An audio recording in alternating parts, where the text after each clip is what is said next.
The largest part of the human brain is, human brain का जो largest part होता है वो कौन सा होता है, वो सेरिब्रम होता है, याद रखिएगा। अगर overall part of the brains की बात की जाए, इसके हिस्सों को जब तकसीम किया जाता है वो 3 हिस्सों में तकसीम किया जाता है, fore brain, mid brain and hind brain, याद रखिएगा जी।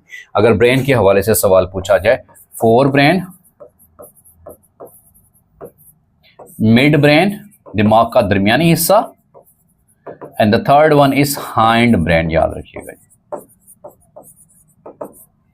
अगला question, the synthesis of protein takes place is, वो राइबोसोम्स के अंदर होती है, और राइबोसोम्स को जो नाम दिया जाता है प्रोटीन सिंथेसिस फैक्ट्री भी इन्हें कहा जाता है, इन्हें प्रोटीन सिंथेसिस फैक्ट्री भी कहा जाता है कि प्रोटीन बनाने की ये फैक्ट्रियां हैं। और फिर राइबोसोम वो वह सेल ऑर्गेनेल्स हैं जो कि प्रोकैरियोटिक और यूकैरियोटिक दोनों सेल में पाए जाते हैं, but the difference is that the ribosome of the eukaryotic cell is slightly larger than the ribosomes of the prokaryotic.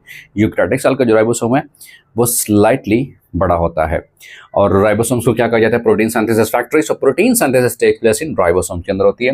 Gravity was discovered by Newton साहब ने ग्रेविटी डिस्कवर की थी। Spleen is the graveyard of, actually spleen वो graveyard है, वो कब्रिस्तान है, यहाँ आरबीसीज क्या होते हैं, उनकी डेथ होती है। अब जो आरबीसीज हैं उनका जो इनको नाम देते हैं red blood cells, red blood cells. अब जो आरबीसीज हैं बेसिकली ये कहाँ बनते हैं, फिर ये भी सवाल मोस्टली रिपीट जो एग्जाम के अंदर रिपीटेड है कि आरबीसीज जो बनते हैं ये बोन मैरो में बनते हैं, याद रखिएगा।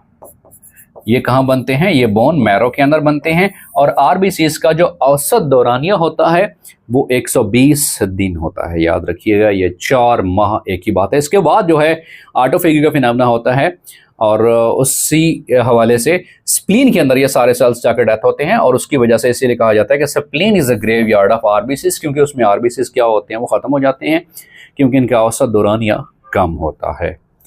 अगला सवाल है, which type of plants can not prepare its own food. अब यहाँ पे सवाल पूछा गया है which type of the plants, type of the plant से मुराद है फंजाई। अब fungi is a type of the plant. Fungi basically इसको कहा गया था अर्लियर, जब जो किंगडम सिस्टम था उस वक्त क्लासिफिकेशन की जब बात आई थी तो फंजाई ने मसला खड़ा कर दिया था। प्लांट वालों ने कहा था, किंगडम प्लांटी वालों ने, कि इसको प्लांटी में शामिल करो। क्यों? क्योंकि इसके अंदर सेल वॉल मौजूद है, on behalf of presence of cell wall, cell wall की मौजूदगी की वजह से, क्योंकि फंजाई की सेल वॉल कार्टिन से मिलकर बनी होती है। तो किंगडम प्लांटी वालों ने कहा कि इसको प्लांटी में शामिल करो। फिर एनिमल वालों ने यह कहा ठीक है अभी इसके अंदर सेल वॉल तो मौजूद है, इसके अंदर क्लोरोफिल कहाँ है, क्लोरोफिल तो नहीं पाया जाता।